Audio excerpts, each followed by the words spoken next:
नमस्कार दोस्तों, आज हम इस वीडियो में पढ़ेंगे कुछ इम्पोर्टेंट ऑनलाइनर जो कि टीजीटी पीजीटी एग्ज़ाम के लिए इम्पोर्टेंट हैं। तो चलिए स्टार्ट करते हैं।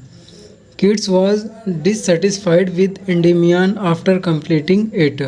किड्स एंडीमियन कंप्लीट करने के बाद डिससेटिस्फाइड था। Endymion is written in loose rhymed couplets. जो एंडीमियन है किड्स के द्वारा 1818 में पब्लिश हुई थी, लूज राइम्ड कपलेट में लिखी गई है। Dickens's short story Sunday under three heads is a political tracts. ये एक पॉलिटिकल ट्रैक्ट्स है। Human shows far phantasies songs and trifles is poetry collection by Hardy published in 1929।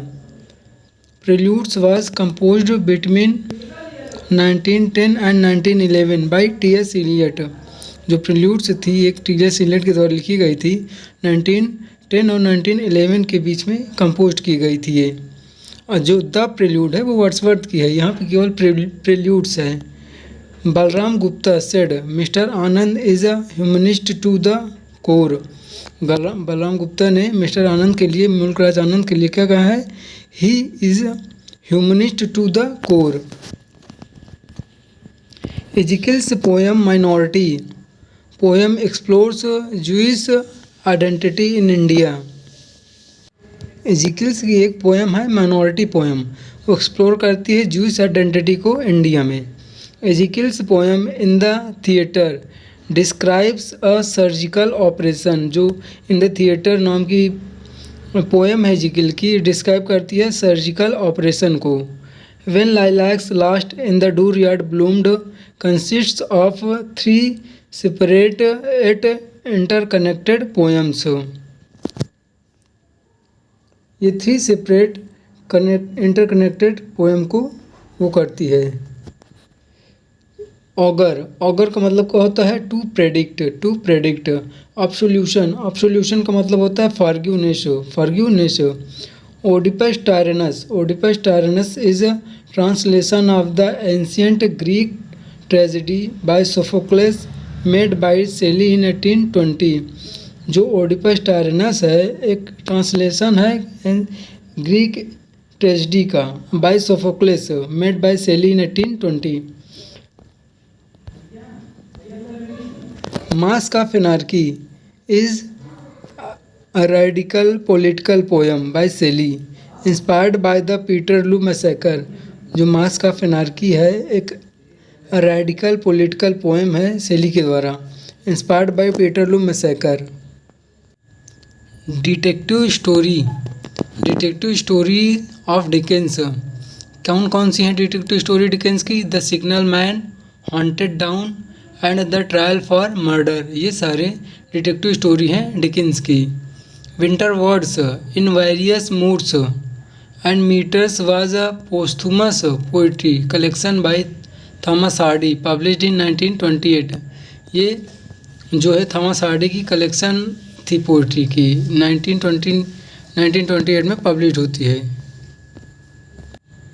K.R.S. Iyengar said as a novelist Anand is a champion of truth. कौन कहता है ये? K.R.S. Iyengar। Men at war is a short story collection by Hemingway.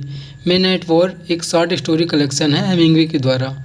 In our time and Indian camp ये भी short story हैं Hemingway के द्वारा जो लिखी गई हैं।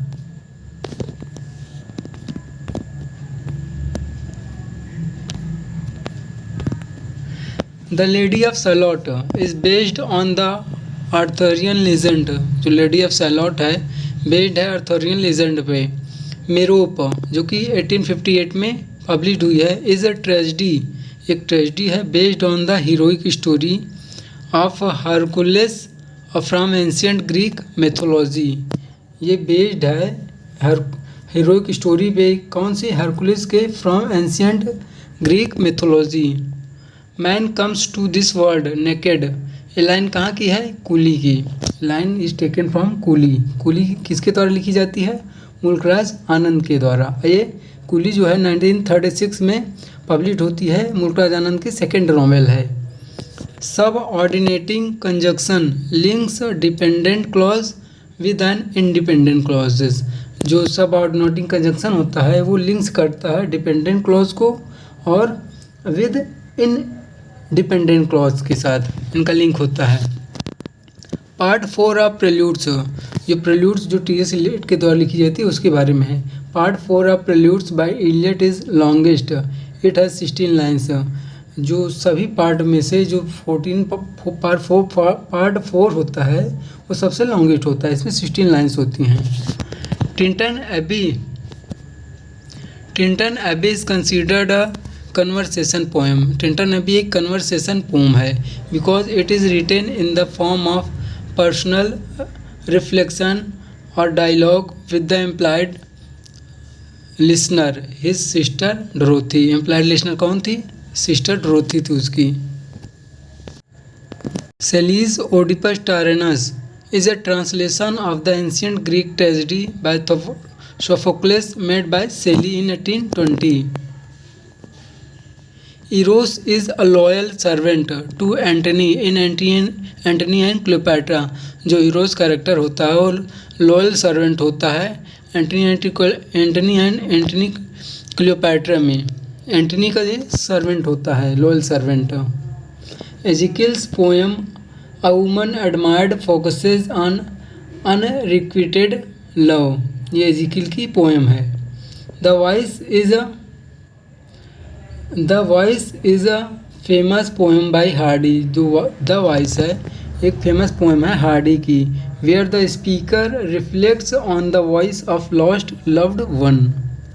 The novels The Sound and the Fury timeline is non linear. जो साउंड एंड द फ्यूरी है उसका टाइमलाइन क्या है? नॉन लीनियर है। ये नॉवेल फॉकनर के द्वारा लिखी गई है, sound and the fury. The term false folio, जो टर्म है false folio refers to collection of 10 Shakespearean and pseudo Shakespearean plays printed in 1619। Refer करती है 10 collection of 10 Shakespearean and 10 pseudo and 10 pseudo Shakespearean plays printed in 1619 by William Zaggard with involvement from the publisher and bookseller Thomas Pavier। Aback का synonym क्या हो जाएगा? Surprised. A flock of geese refers to a group of birds को कहते हैं flock of geese. Flock of geese group of mammal को भी कहते हैं, लेकिन इस जो सबसे सटीक होता है वो बर्ड के लिए माना गया है कि a group of bird is called a flock of geese. Type 2 irregular verbs, जो टाइप 2 इर्रेगुलर वर्ब्स है are those where the past tense forms are the same, जिसका पास्ट टेंस जो है फॉर्म उसका सेम होता है। For example the verb put, जो put है in the present and past tense is the same put. जो पुट का प्रेजेंट और पास्ट फॉर्म होता है वो पुट ही होता है, तो इसलिए इसको टाइप 2 रेगुलर वर्ब्स कहा गया है। तो दोस्तों आज तक के लिए नहीं, तक कल मिलते हैं नेक्स्ट वीडियो में, तब तक के लिए धन्यवाद।